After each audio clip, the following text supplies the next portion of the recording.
हरे हरे हरे हरे। श्रील प्रभुपाद की जय। सभी भक्तों को स्वागत है प्रातःकालीन श्रीमद् भागवत के सत्र में।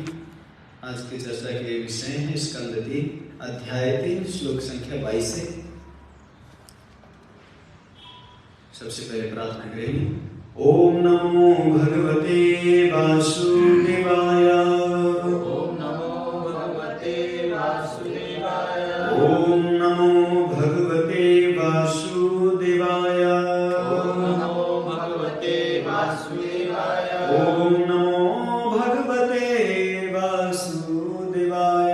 ओम नमो भगवते वासुदेवाय। नारायणं नमस्कृतं नरं चैव नरोत्तमं देवीं सरस्वतीं व्यासं ततो जयमुदीरये नष्टप्रायेषु भद्रेषु नित्यं भागवत सेवया भगवती उत्तमा श्लोकैर्भक्तिर्भवति नैष्टिके मुखं करोति वाचलं पङ्गुलङ्घायते गिरिं यत्कृपातमहं वन्दे श्रीगुरु दीनतारिणं श्रीचैतन्येश्वरं। हरि ओं तत्सत् हरि ओं तत्सत् हरि ओं तत्सत्। हरे कृष्ण। आज के श्लोक जो है ये दोहराने का प्रयास कीजिएगा। तस्यैव रममानस्य संवत्सराणां गृहमेधिषु योगेषु विरागः समजायत।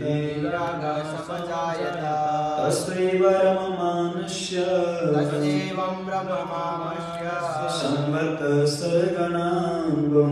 संवत्सराणां गृहमेधिषु योगेषु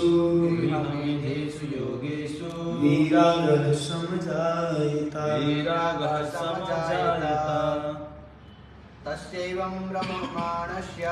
तस्यैव रममाणस्य संवत्सरान् गणान् बहून् गृहमेधिषु योगेषु विरागः समजायत। शब्दार्थ में बात तात्पर्य श्री भक्तिवेदांत स्वामी श्री प्रभुपाद की जय। तस्य उसका एवं उस प्रकार रममानस्य रमन करने वाले संवत्सर वर्षों गणा अनेक बहु कई गृहमेधिषु गृहस्थ जीवन में योगेषु यौन जीवन में विरागः विरक्त समजायत जागृत हुई। अनुवाद इस प्रकार है, सब लोग बोलिएगा। इस तरह भगवान अनेक वर्षों तक गृहस्थ जीवन में लगे रहे, किंतु अंत में नश्वर यौन जीवन से उनकी विरक्ति पूर्णतः प्रकट हुई। तात्पर्य एकदम सुनिएगा क्योंकि आज का टॉपिक बहुत सेंसिटिव सुनने में आदमी को थोड़ा चक्कर आ सकता है, भ्रम हो सकता है। इसीलिए प्रभुपाद जी के तात्पर्य अच्छा से सुनेंगे तो हम समझ सकते हैं अच्छा से। यद्यपि भगवान कभी भी किसी प्रकार के भौतिक यौन जीवन में लिप्त नहीं होते। एकदम ध्यानपूर्वक सुनिए।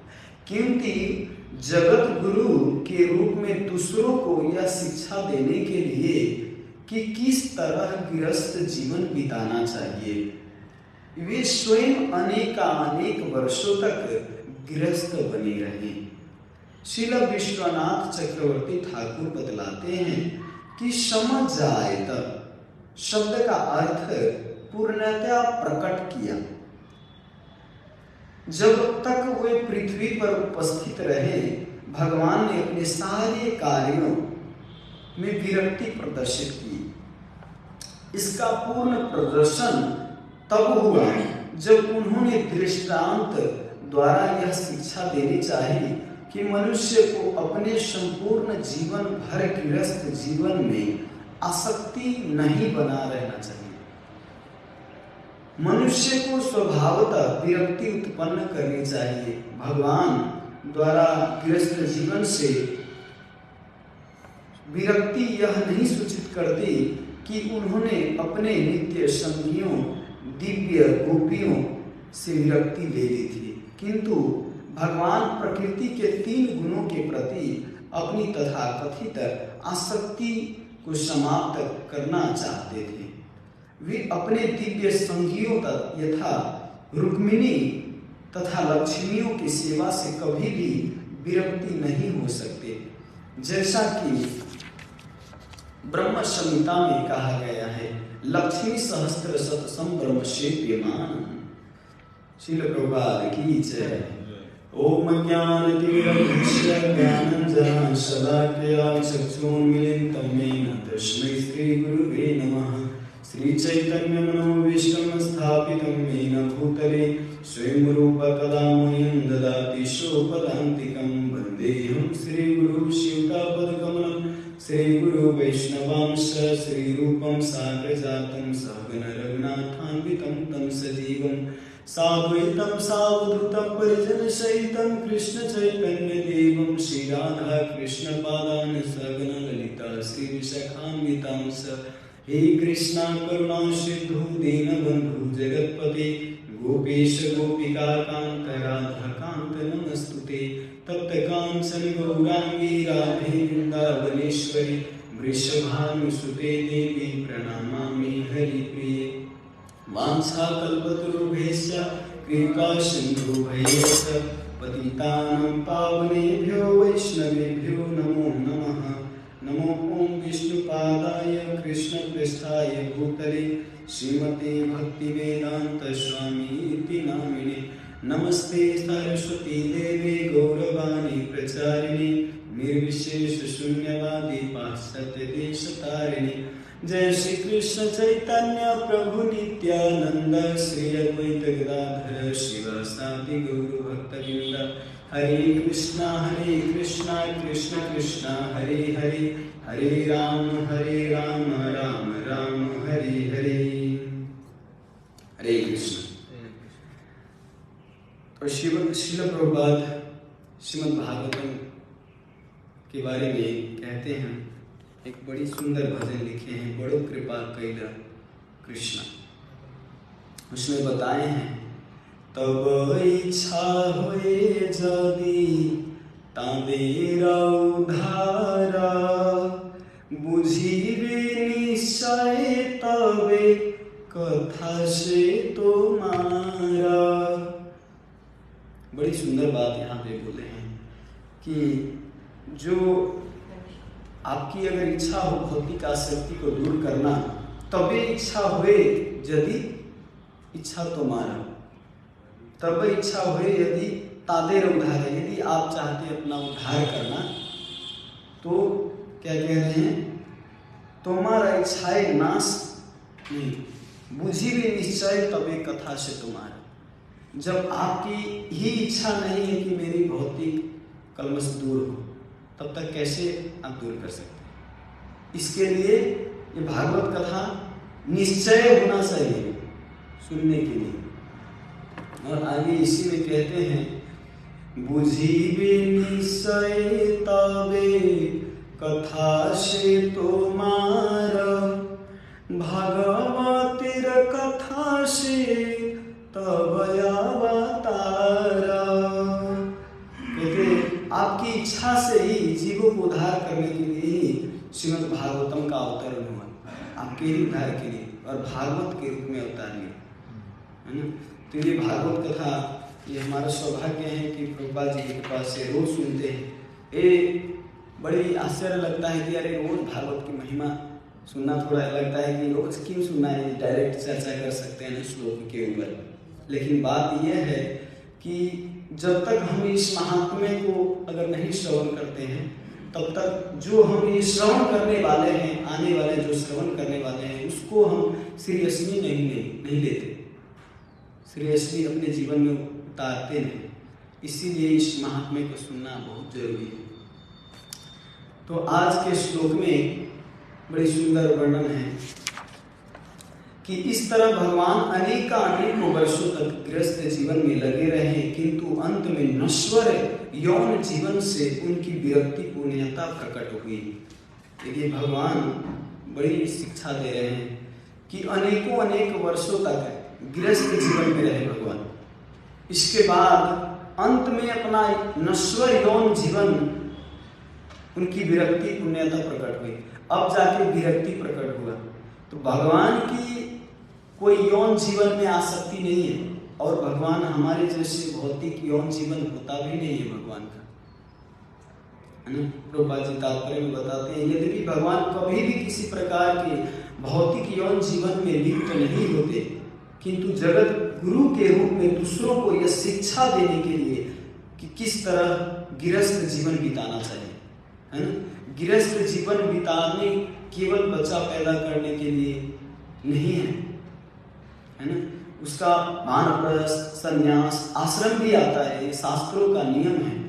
तो इसीलिए भगवान गृहस्थ आश्रम में रहते हुए भी एक उदाहरण से भगवान सिखा रहे हैं कि केवल गृहस्थ जीवन में रह के आसक्ति को बढ़ाएंगे। समय आता है, कभी कभी ऐसा होता था कि भगवान जब सुबह सुबह मंगला आरती के टाइम ब्रह्म मुहूर्त में उठना चाहते थे, तो जो रानियां थी नहीं उठने देते थे। इच्छा नहीं होता था कि भगवान हमको छोड़ के जाए। थोड़ा सा भी दिन भर अगर सुधर्मा सभा में जाते थे भगवान मीटिंग के लिए, तो सुधर्मा सभा में टाइम लग जाता था कभी कभी मीटिंग में। तो यहाँ पे गोपी जितने भी रानियां थी उनको युग बीत गया ऐसा लगता था, केवल दिन भर बीत जाने से। वो लोग तो ब्रह्मा जी को गाली देते थे कि आप आंख तो बनाए, लेकिन आंख के ऊपर पलकें क्यों बनाए। कम से कम भगवान का जब दर्शन करता हूं तो पलक झिपक जाता है, तो थोड़ा देर के लिए भगवान को देख नहीं पाता। इसीलिए तुम्हारा 4 तो सिर है ब्रह्मा जी, लेकिन 4 सिर में थोड़ा भी दिमाग नहीं। ये भगवान की देखने की कितनी लालसा, मतलब बड़ी उनकी हर समय वास्तव में भगवान का दर्शन ही करना चाहते थे। भक्तों के परम भक्तों के यही भाव है। इसमें एक बड़ी सुंदर पद गाते हैं, हरि दर्शन की प्यासी अखिया, हरि दर्शन की प्यासी, हरि दर्शन की प्यासी अखिया, हरि दर्शन की प्यासी। भगवान के दर्शन करने के लिए अखिया जो आंख है वो प्यासे हैं। कितना तक प्यासे हैं? हरि दर्शन की प्यासी। ये बड़ी सुंदर गाते हैं सूरदास जी, कहते हैं कि जब भगवान आते हैं तो उनके दर्शन के लिए आंख तरसता रहता है, कब भगवान हरि का दर्शन कर पाऊं। जब उद्धव जी आए थे उनके संदेश लेके, तो उद्धव जी संदेश देके तो चले गए, पर वहां पर हरे कृष्ण, वहां पर कोई उनको रोकने वाला नहीं। उद्धव संदेश देके चले गए, लेकिन भगवान वहां पर आए नहीं थे। तो भगवान ये ताना देने के लिए कहते हैं, ये एकदम तरस रहा है भगवान, इस नयन को आप कब दर्शन देंगे। वैसे ही रानियां जो थी सुधर्मा सभा में, जब भगवान मीटिंग के लिए जाते थे, वहां पे सभा होता था, राज्यकाल संभालते थे भगवान, तो वहां पे जब लेट हो जाता था तो सब रानियों को बहुत दुख होता था कि भगवान कब आएंगे। जितने राजकुमारियां थी सबको दुख होता था कि कब आएंगे, ये वेट करते थे। और सुबह जब ब्रह्म मुहूर्त होता था, तो देखिए भगवान अपने ही गृहस्थ जीवन से सिखा रहे हैं कि गृहस्थ जीवन में रह के केवल भोग के लिए गृहस्थ जीवन नहीं है, कितने बजे उठना है, क्या क्या कर्तव्य है, तीनों आश्रम को बताया जाता है। पालन करने वाला गृहस्थ जीवन है। वानप्रस्थ, ब्रह्मचारी, सन्यासी कौन पालन करे। ये तो इनका बैंक बैलेंस तो रहता नहीं, इनका तो अपना अकाउंट रहता नहीं, जो भी हो भगवान की सेवा में प्रयोग करते हैं। तो ये सबको पालन करने वाला गृहस्थ जीवन है। गृहस्थ जीवन में बहुत बड़ी जिम्मेवारी, बहुत बड़ी जिम्मेवारी, साधारण नहीं है। अगर गृहस्थ जीवन में रह के भी, जैसे हमारे आचार्य हैं श्रील भक्ति विनोद ठाकुर, ओहो उनके उदाहरण लेते हैं, अगर उनकी एक बूंद भी अगर कोई गृहस्थ कर सकता है तो बहुत बड़ी उनकी सफलता होगी। उनकी थोड़ा सा भी अगर आचरण करने का प्रयास करें, एकदम टक टक टाइम था उनका, कब उठना है, कब लिखना है, कब ऑफिस जाना है, सब एकदम शेड्यूल बना के रखते थे। उनका अभी भी शेड्यूल उपलब्ध है। भक्ति विनोद ठाकुर के आप जीवनी पढ़ सकते हैं, चरित्र, उसमें एक एक और कब मतलब 400 नाम हाट चलाते थे प्रभु जी, 400 नाम हाट, कोई ठट्टा बात नहीं है। एक सेंटर चलाना धुआं निकल जाता है, मतलब कहाँ कहाँ से कलेक्शन इधर उधर प्रचार करना कितना मुश्किल है ना। लेकिन उस जमाने में जब भक्ति विनोद ठाकुर प्रचार करते थे तो उस जमाने में और ज्यादा पाखंडी लोग बहुत थे। तर्क करने वाले विदेशी जितने भी अंग्रेज लोग बहुत रहते थे भारतवर्ष में, तो उनको परास्त करके शास्त्रार्थ करके परास्त करना बहुत बड़ी और प्रचार करना बहुत मुश्किल था, बहुत मुश्किल। और 400 नाम हाट में कोई ऐसा नहीं, हम लोग जैसे 5 आदमी 10 आदमी रहते थे, ऐसा नहीं, 2-2 हजार एक सेंटर में कम से कम अटेंड करते थे भक्त, 2-2 हजार से ज्यादा। और हर जगह 400 नाम हाट में कैसे जाते होंगे प्रचार करने। तो ऐसे लीड करते थे, उन्होंने करुणा के सिंधु थे, सबको करुणा प्रदान करके ऐसे गाइड करके रखते थे कि सब सेंटर चलाते थे, कभी कभी विजिट करने जाते थे भक्ति विनोद ठाकुर। तो गृहस्थ आइडियल गृहस्थ बनना चाहिए। अगर कोई भी आश्रम है तो आइडियल बनना चाहिए। अगर आइडियल नहीं बनेंगे तो आने वाले जो वंशज है, आने वाले जो पीढ़ी है, वो सब गलत आपके सीखे। यदि आचरित श्रेष्ठ तत्तदेव। तो देखिए भगवान जो यौन जीवन से विरक्ति की बात कर रहे हैं यहाँ पर, भगवान को भी यौन जीवन से विरक्ति, यही शिक्षा जगत गुरु के रूप में भगवान यही शिक्षा देना चाह रहे हैं कि संसार में गृहस्थी में जाओ, गलत नहीं है गृहस्थ जीवन, अच्छा है, लेकिन गृहस्थ जीवन में जाके फंसना मत, उसमें लिपटे मत रहना, है ना। एक बड़ी सुंदर कहावत कबीरदास जी कहते हैं, माखी गुड़ में गड़ी रहे पंख रहे लपटाए, माखी गुड़ में गड़ी रहे पंख रहे लपटाए, हाथ मारे सर धुने लालच बुरी बलाए। एक मक्खी था, उसको गुड़ खाने की इच्छा हुई, तो गुड़ खाने गए तो ऊपर से ही खा के आ जाना चाहिए, लेकिन अंदर घुस के और जाके उसमें चिपक चिपक के खाने लगते। अब जब चिपक के खाने लगते तो जब पेट भर जाता है तो उड़ना चाहते तो उड़ ही नहीं पाते, क्योंकि उसका हाथ मारे सर धुने लालच बुरी बलाए, वो लालच किया, लोभ बना, इसीलिए उनका हाथ चिपक गया, उसमें से निकल नहीं सकता। तो ऐसे खाना चाहिए गुड़ को, उसमें शिक्षा देते हैं ऐसे गुड़ को खाना चाहिए कि गुड़ भी खा लें और जान भी बच जाए। लेकिन इससे ये शिक्षा दे रहे हैं कि गृहस्थ जीवन में जाओ, सारे कर्तव्यों को पालन करो, पर आसक्त भगवान से ही रहना चाहिए, सेंटर में भगवान को ही रखना चाहिए। देखिए, और एक दिन आप भोगो, यौन जीवन भोगो, क्योंकि ये भोगना है किसके लिए? अच्छे संतान उत्पत्ति के लिए। यौन जीवन को खराब नहीं बताया गया है, क्योंकि अगर यहाँ पे यौन जीवन खराब होता तो भगवान क्यों यहाँ पे कहते हैं कि यौन जीवन से एक दिन उनको विरक्ति आए, मतलब एक दिन उनका हमारे जैसा भौतिक नहीं होता है यौन जीवन, लेकिन शिक्षा देने के लिए भगवान इतने दिन गृहस्थ जीवन में रहे, इसके बाद भगवान यहाँ पे बता रहे हैं कि विरक्ति हुई। तो इससे ये भी शिक्षा दिया जाता है कि गृहस्थ जीवन में आप संतान उत्पत्ति, वैष्णव का उत्पादन करो, वैष्णव संतान उत्पादन करो। जो वैष्णव एक देखिए ना, प्रचार करने के लिए कितना दिक्कत है, एक भक्त बनाने के लिए कितना। भक्ति सिद्धांत सरस्वती महाराज कहते थे 100 गैलन खून बहाना पड़ता है एक भक्त बनाने के लिए। अगर शुद्ध भक्त एक संतान आपके घर में, अगर आपके बेटा अगर बेटी अगर वैष्णव जन्म लिया और उसको अच्छा तरह से भक्ति मार्ग दिखाते हैं, है ना, तो सबसे श्रेष्ठ, बहुत बड़ा श्रेष्ठ। लेकिन यहाँ पे भोग के लिए नहीं, हर समय चेतना होना चाहिए कि मैं केवल एक आधार केवल हूँ, माध्यम केवल हूँ इस वैष्णव को पालन पोषण करने में, इस वैष्णव को सेवा करने में, हर समय सेवा भाव होना चाहिए। इसलिए हमारे स्कूल में देखिए बहुत ज़्यादा गृहस्थ जीवन में अपने घर में भी कभी कभी अपने वाइफ को भी माता जी बोलते, कि है ना, अपने वाइफ को भी माता जी बोलते। एक पुंडरी विद्यानिधि प्रभु है, तो वो तो कह रहे थे अरे ये कौन कहता है, हमको आश्चर्य लगता है, इतना पराकाष्ठ है कि अपने वाइफ को भी माता जी बोलते।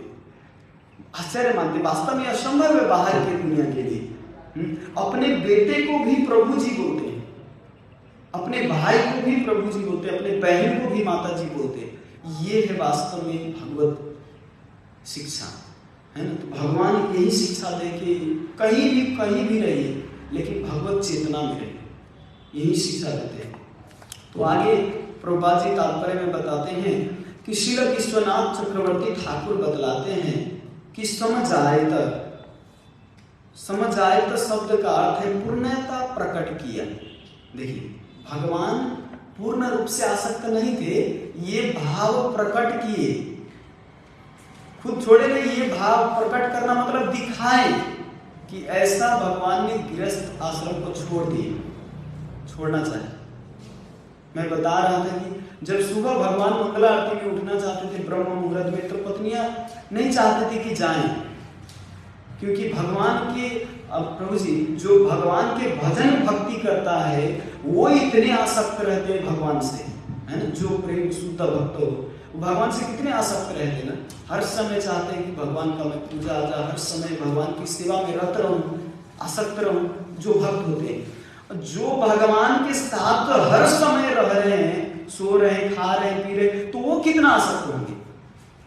जो दूर रहते हैं, जो अधम जीव है, वो तो भगवान के प्रति आकर्षण होकर भगवान के साथ रहना चाहते हैं, और जो स्वयं रह रहे हैं वो तो कैसे दूर होना चाहेंगे।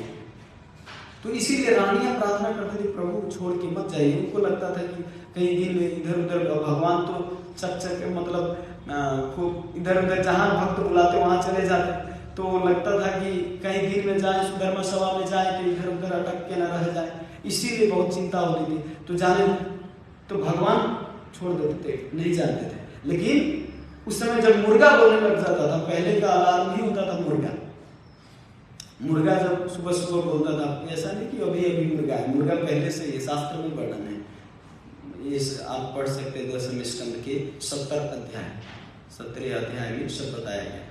तो मुर्गा जब बोलने लग जाता था तो सब रानियां परेशान होने लग जाती थी कि ये मुर्गा के कारण प्रभु अब नहीं सुने, क्योंकि मुर्गा बोलते ही पता चल जाता था कि ब्रह्म मुहूर्त का टाइम हो गया, अब उठना ही चाहिए।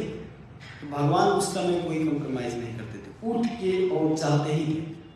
जैसे गृहस्थ जीवन का कर्तव्य होता है स्नान करना, पूजा पाठ करना, सुबह सुबह का जितने भी क्रिया नित्य कर्म जो है एक एक करते थे, एक भगवान होते हुए। विश्वास नहीं हो रहा था तो नारद जी स्वयं चेक करने गए थे ना। नारद जी जब देखे कि 16,108 महल में भगवान कैसे नित्य कर्म कर सकते और कैसे मेंटेन कर पा रहे हैं, तो जब भगवान किसी महल में जाते थे तो भगवान अपनी पत्नियों के साथ ऐसे वार्तालाप करते रहते, किसी घर में जाते थे तो अपने बेटी को विदा कर रहे होते थे। विवाह उनके 10 पुत्र था और 1 पुत्रियां थी भगवान कृष्ण। किसी महल में जब जाते थे तो भगवान ब्राह्मणों को भोजन करा रहे होते थे, और किसी महल में जाते थे तो फूल माला बना रहे होते थे, किसी महल में जाते थे तो पूजा कर रहे होते थे।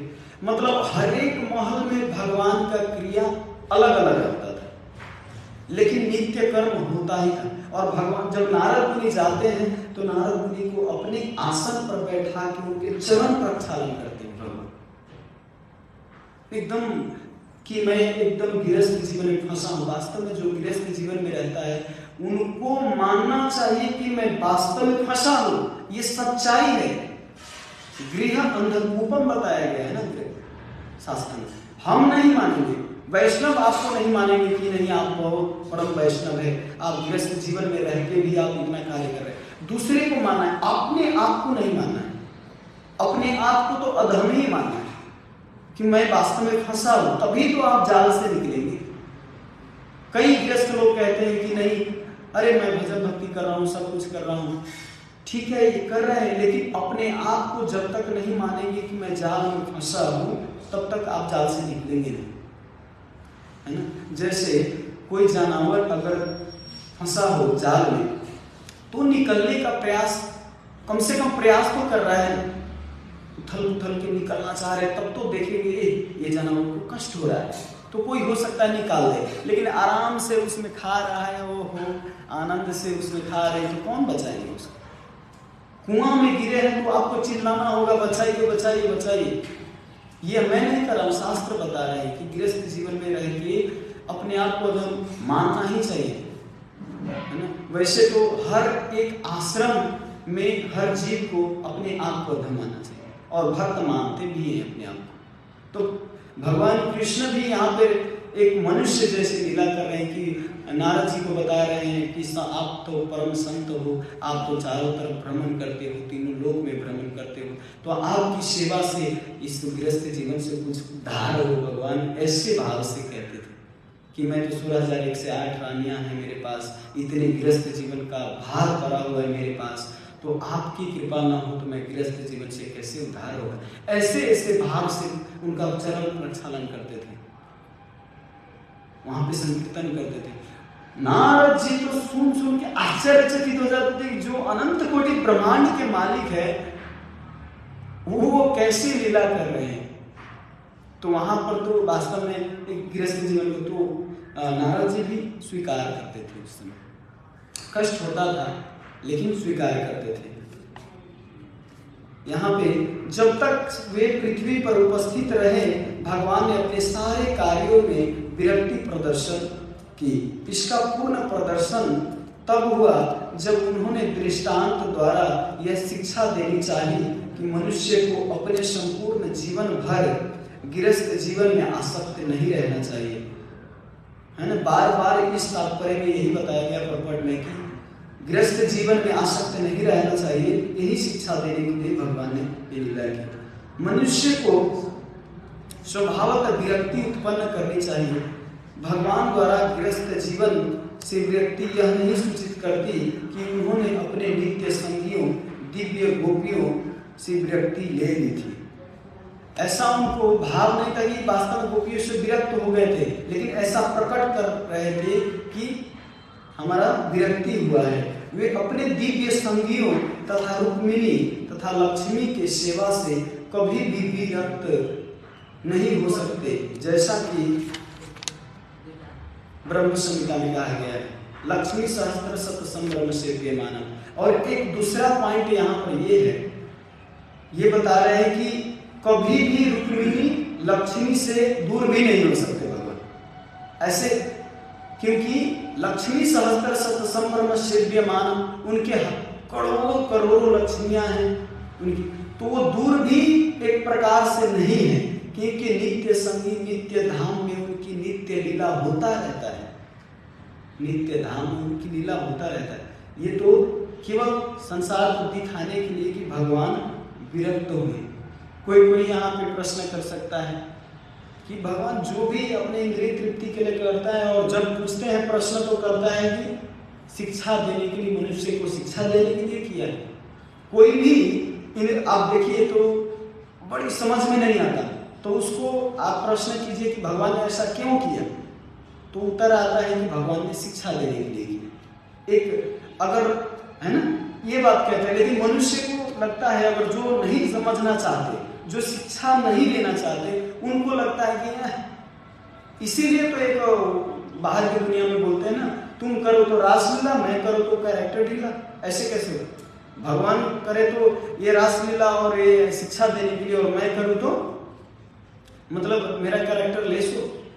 अरे करके देखो, इस संसार में आज तक कोई भी यौन जीवन में रह के गलत कार्य करके कभी भी उसका नाम यश बढ़ा है?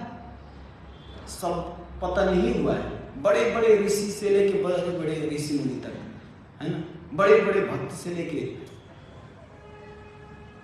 बिल्व मंगल ठाकुर, सूरदास से लेके तुलसीदास जी, इस सब का चरित्र देखिए। सबको जब जब काम वासना की तरफ आकर्षण हुए, जब जब काम वासना में फंसे, तब तब इनका पतन हुआ है। इवन बड़े बड़े भक्त, अपने भगवान के प्रिय भक्त, इनका भी ऐसा हुआ है। तो वास्तव में भगवान शिक्षा देने के लिए ही करते हैं, लेकिन जो समझना नहीं चाहते, जो शिक्षा नहीं लेना चाहते, उनके लिए तो एक भगवान ये जो भी करते हैं नाटक ही लगता है उनको, लेकिन वास्तव में नाटक नहीं। क्योंकि भगवान के आप चरित्र जब पढ़ेंगे ना, जब आचार्य गण से सुनेंगे, तब पता चलेगा कि वास्तव में भगवान शिक्षा देने के लिए करते हैं। लेकिन जब आप केवल जैसे अभी ऐसी बुक पे लीला उद्धव जी बता रहे हैं विदुर जी को कि कितने लोग को समझ में नहीं आता, हम श्रवण कर रहे होंगे लेकिन समझ में नहीं आता। इसीलिए प्रभुपाद जी ने नियम बनाया है इसको में कि सबसे पहले भगवत गीता पढ़ना चाहिए। भगवत गीता से अगर पढ़ेंगे तब जाके बेसिक फाउंडेशन आपका जब बन जाएगा, तब श्रीमद् भागवतम को समझ सकते हैं। और श्रीमद् भागवतम में बाद में ऐसा भक्तों ने भी बनाया कि शुरू से पहला कैंटो, फर्स्ट कैंटो से पढ़ना चाहिए, और भी प्रभुपाद जी के छोटे छोटे जो ग्रंथ है वो पढ़ना चाहिए। तब जाके आपका वो योग्य पात्र बनेगा आपको समझने के लिए कि वास्तव में इसमें क्या कर रहे हैं। नहीं तो बड़े बड़े का मति भ्रष्ट हो जाता है ये सुन के कि भगवान का भी यौन जीवन होता है। इस संसार में यौन जीवन में कितने दिन तक आसक्त रह सकता है? ययाति महाराज तो लाखों वर्ष तक भोग किए, लेकिन अंत में आके उनकी विरक्ति आई कि वास्तव में इसमें सुख नहीं है। तो इतने बड़े बड़े आचार्य, इतने बड़े बड़े भक्त अपने आचरण से सिखाए कि इतने दिन तक भी योग, ये जो सेक्स का भोग करके कोई सुखी नहीं हो सकता। ये ययाति महाराज, कोई कह सकता है कि मैं जन्म जन्म बार बार इतना दिन उम्र अगर रहेगा, अगर यौन भोग करूं तो सुखी हो जाएगी। नहीं, ये ययाति महाराज का एक्सपीरियंस है, ये ययाति महाराज का चरित्र पढ़िए, है ना। महाराज खुद बताते हैं कि एक बकरी और बकरा जैसे वो भोग करने के लिए रहते हैं, उसी तरह जानवर जैसे ही जीवन बिता रहे हैं। हमारा कोई उपलब्धि नहीं हुआ, कोई सुखी नहीं है। तो ये अपने ये देखिए, बुद्धिमान व्यक्ति होता है ना, वो सुन के और शिक्षा ले लेते हैं, और जो मूर्ख व्यक्ति होता है उसको प्रैक्टिकल लेके भी, सुन के भी कोई फर्क नहीं पड़ता।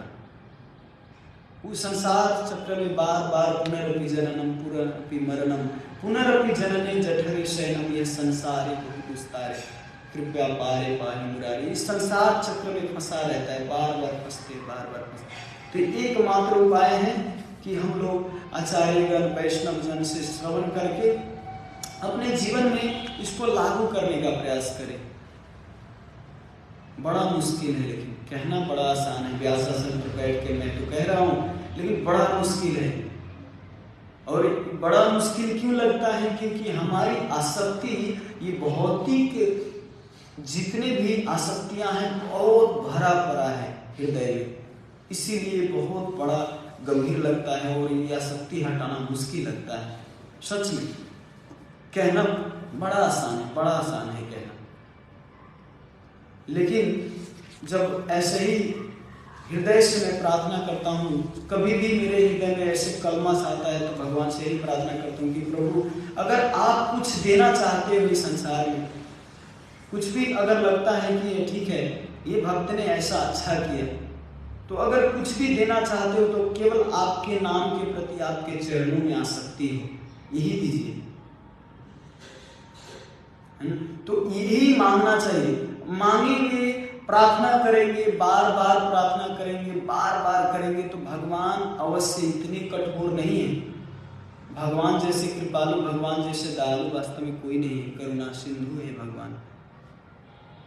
अगर बार बार प्रार्थना करेंगे, हमारे हृदय में कितना भी कलमश हो, लेकिन फिर भी प्रार्थना करते रहेंगे, कंटिन्यू कीजिए प्रार्थना, तो भगवान एक दिन अवश्य ऐसे कृपा करेंगे कि आपको पता भी नहीं चलेगा। ये प्रार्थना मूड जो है, ये हमेशा बना के रखना चाहिए हृदय में। जैसे समुद्र में छाल आता है, समुद्र में क्या है, समुद्र में छाल आता है, लेकिन छाल कंटिन्यू नहीं रहता। छाल ऐसा थोड़ी है कि हर समय छाल ऊपर उठा ही रहता है। छाल आता है जाता है, आता है जाता है, आता है जाता है। इसी तरह हमारे हृदय में ये कलमश, काम वासना, क्रोध, यौन जीवन का भोग करना, ये बार बार आता है, बार बार आता है, लेकिन फिर शांत होता है, फिर शांत होता है, आता है शांत होता है, आता है शांत होता है। लेकिन अगर हम इसको भोग करने में लग जाएं तो फिर शांत नहीं है। बड़े बड़े सन्यासियों को भी आता है, लेकिन गिरते हैं फिर उठते हैं, गिरते हैं फिर उठते, छोड़ते नहीं अपना प्रयास। जो अपना प्रयास नहीं छोड़ते उसको भगवान भी मदद करते हैं। जो अपना प्रयास नहीं छोड़ते भगवान उसको मदद करते हैं। जैसे एक बार गुरैया, इधर क्या कहते हैं, वो बतख बड़ा बड़ा होता है ना, डक नहीं, वो बड़ा बड़ा चोंच वाला होता है ना, स्वान कहते हैं, जो बड़ा बड़ा होता है, वो उसका चोंच भी बड़ा बड़ा होता है, समुद्र के किनारे पे ज्यादा मिलता है। बकुला, बकुला भी होता है, वो उसका नाम ही अलग है, मतलब बड़ा होता है। इंडिया में गोरैया कहते हैं। गौरबा जी का तात्पर्य भगवत गीता में पढ़िए तो उसमें तात्पर्य में लिखे गोरैया। तो वो गोरैया एक बार समुद्र के किनारे पर अपने अंडा को दिए थे। देखिए कैसा दृढ़ निश्चय होना चाहिए कि नहीं छोड़ना है, भक्ति किसी भी हालत में नहीं छोड़ना है, किसी भी हालत में गुरु आज्ञा पालन करना है, किसी भी हालत में प्रचार करना है। अगर आपका दृढ़ निश्चय है, बार बार आपका पतन होता है, उठते हैं, पतन होता है, उठते हैं, तो भगवान आपके ऊपर दया करेगा, अवश्य आपको एक दिन ऐसे उठा लेंगे। आपको जैसे बच्चा चलने का प्रयास करता है, गिरता है, चलने का प्रयास करता है, गिरता है, लेकिन जब देखते हैं पिताजी की अरे बच्चा तो बहुत गिर रहा है, तो उसको उठा के अपने गोदी में खिलाने लगते हैं, है ना। देखते हैं कि बहुत ज्यादा प्रयास किया लेकिन नहीं कर पाए, तो खुद उठा लेते अपने गोद में। उसी तरह भगवान भी देख लेते हैं आपका प्रयास, तो भगवान जब मदद करते हैं। तो गोरैया समुद्र के किनार पर अंडा दिए थे, बहुत अंडा था उनका, अपना बच्चा था। जब समुद्र का छाल आया, इतना बड़ा छाल आया कि सब गोरैया के जितने अंडा था वो सब अंडा बहा के ले गए समुद्र में, गायब। देखिए बच्चा पाने के लिए कितना मेहनत करना पड़ता है ना। बेचारा उनका भी तो संतान है। जैसे एक माँ अपने बेटे के प्रति प्रेम होता है, वो जन्म दे और मर जाए तो उसका माँ के हृदय में कितना दुख लगेगा, कितना उनकी वेदना होगा। तो उसी तरह यहाँ पे जो गोरैया था, इनके अंडा जब चले गया तो समुद्र को ललकारा। बाप रे बाप, सुन के यहाँ पे हंसी भी आती है कि एक गोरैया, बतख जो बगुला है, वो समुद्र को ललकार रहे हैं, कह रहे हैं कि अगर मेरे अंडा नहीं दिया आपने तो मैं समुद्र को सुखा दूंगा। हंसी आता है ना। एक बतख बगुला समुद्र को सुखाने की बात कर रहे हैं। एक पोखरी तो नहीं सुखा सकता, एक लोटा पानी तो नहीं पी सकता पूरा, वो उतने में कह रहे कि मैं पूरा समुद्र को सुखा दूंगा। तो सब जितने उनके साथी, जितने भी बगुला था वहां पर, जितने भी जानवर, तो सब हंसते थे, ये समुद्र को सुखाने वाला है, खूब हंसते थे इन पर। लेकिन कहते थे मैं चोंच में पानी ले लेके और फेंक दूंगा और समुद्र को सुखा दूंगा, चोंच में पानी बूंद बूंद करके मैं समुद्र को सुखा दूंगा। इतने दृष्टि निश्चय इनके अंदर, बाप रे। तो चोंच में पानी लेते थे और फेंकते थे, चोंच में पानी लेते थे फेंकते थे, ऐसे ही करते थे। 4-5 दिन तक वो गोरैया पानी लेने के फेंकते थे, करते थे। ये बात फैल गई धीरे धीरे। अगर आप कोई आश्चर्यजनित काम करो तो सारे संसार में फैल जाता है। सबको अपने आप पता, आपको प्रचार करने की जरूरत नहीं। आप बिना खाए पिए आप भीड़ में रहो, है ना, गड्ढा खाने के उसमें जाकर और तपस्या करो तो आपको प्रचार करने की जरूरत नहीं, तुरंत फैल जाएगा चारों तरफ। मौनी बाबा वहां पे तपस्या कर रहे हैं, है ना, ये बाबा वहां पे तपस्या कर रहे हैं। जब आश्चर्यजनित बात होता है तो चारों तरफ न्यूज वाला तुरंत मीडिया से फैल जाता है। तो उस समय भी चारों तरफ फैल गया कि गोरैया समुद्र को सुखाने चला है। और देखिए ये चारों तरफ फैले। जैसे इंडिया में राय माझी, आप सुने, राय माझी एक बहुत पहले देशभक्त थे। उनके पत्नी मरने के कारण, जब उनकी पत्नी मर गई, पहाड़ से उलट के पानी ले रहे थे, आप सुने हैं, एक फिल्म भी निकला हुआ है राय माझी। क्या नाम है पूरा? राय माझी कहते हैं, माझी रोड कहते। तो माझी इतने दृढ़ निश्चय थे कि उनके पत्नी पहाड़ से मर गया तो पहाड़ी ही फुटा के फोड़ के और रास्ता बना दी। जब एक एक हथौड़ी से फोड़ के बाद में सरकार को पता चला कि आधा पहाड़ फोड़ दिए, तो बाद में जाके पहाड़ बनाने वहां पे रास्ता बना दिए। एक हथौड़ी और छेनी से इतना अकाल पड़ा हुआ था, लेकिन राय माझी का जो दृढ़ निश्चय था पहाड़ को फोड़ दिया। उसी तरह जब जैसे सरकार वहां पे मदद की, वैसे ही जब यहाँ पे गोरैया जो था या बकुला, ये अपना प्रयास कर रहे थे। हाँ, दशरथ राय माझी इनका पूरा नाम, इनका जो वंशज था माझी परिवार से था, दशरथ राय माझी। बहुत गजब के संकल्पी व्यक्ति थे। तो यहाँ पे गोरैया का समाचार चारों तरफ फैल गया, तो गरुड़ जी को पता चला। पक्षीराज कौन है? गरुड़ जी। और एक अपने बहन का इधर दुख देख के छोटा सा चोंच में लेके पानी फेंक रहा है, रख रहा है, पानी फेंक रहा है। तो ये देख के गरुड़ जी आए उनको और समुद्र को चैलेंज किया, अगर इनका अंडा फिरता नहीं किया तो मैं सच में तुमको सुखा दूंगा। तो समुद्र जी तो पूरा थर-थर कांपते हुए पूरा हाथ जोड़ के आए, माफ कीजिए, हमको नहीं लगा कि आप प्रसन्न होकर यहाँ पर आएंगे। तो वहाँ पे आए और फिर अंडा फिरता कर दी। तो जब हमारा दृढ़ निश्चय, हमारा प्रयास पूरा बना रहता है भगवान के प्रति, तो भगवान भी मदद करने के लिए तत्पर रहते हैं। लेकिन हम ही आलसपन में रहेंगे, हम ही अरे जब भगवान की इच्छा होगा तो मंदिर जाएंगे, जब भगवान की इच्छा होगा तो भगवत गीता पढ़ेंगे, जब भगवान की इच्छा होगा तो मायापुर धाम जाएंगे। अरे भगवान की इच्छा तो है ये है कि सब लोग आए, हमारे सब सुखी से जिए। कौन? भगवान थोड़ी चाहते कि आप दुख में ऐसे जीवन बिताएं। भगवान तो चाहते ही, लेकिन हमारा प्रयास कितना है? ठीक है, आर्थिक परिस्थिति आपका दिक्कत होगा कुछ, लेकिन प्रयास तो कीजिए, इच्छा तो, प्रबल इच्छा तो रखिए अंदर। जैसे एक बेटे का माँ के प्रति इच्छा होता है, जैसे एक पत्नी के अपने पति के ऊपर होता है, ये इच्छा, प्रबल इच्छा तो होनी चाहिए, प्रेम की इच्छा। तो जो प्रेम की इच्छा जब तक नहीं है तब तक भगवान भी मदद नहीं करते हैं। तो भगवान के इस श्लोक से हम यही शिक्षा ले सकते हैं कि केवल मनुष्य को शिक्षा देने के लिए भगवान ने अपने यौन जीवन का कैसे त्याग किया ये बताएं। वैसे खून, हार्ट, मांस, जितना भी भौतिक तत्व हम देखते हैं भगवान के अंदर नहीं होता, ये सब आप शास्त्र में पढ़ सकते हैं। हरे कृष्ण। श्रील प्रभुपाद की। तो आज के यहीं पर मैं समापन करता हूँ। किसी का कोई टीका टिप्पणी प्रश्न है?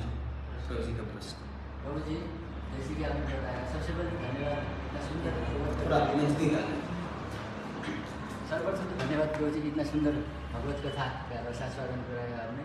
प्रभु जी, मेरा प्रश्न था, भगवान कृष्ण के कितने संतान थे? प्रत्येक रानी में इतने संतान थे, इस प्रकार से था या क्या था? मतलब प्रभु जी का प्रश्न है कि भगवान के कितने संतान थे टोटल? ऐसा भागवत में ही वर्णन है कि एक 16,108 रानियां थी, एक रानी से 10 पुत्र और 1 पुत्री थी। तो आप उल्टू कर लीजिए 16,108 से, उतने भगवान के संतान थे। ठीक है। हरे कृष्ण। श्री प्रभुपाद।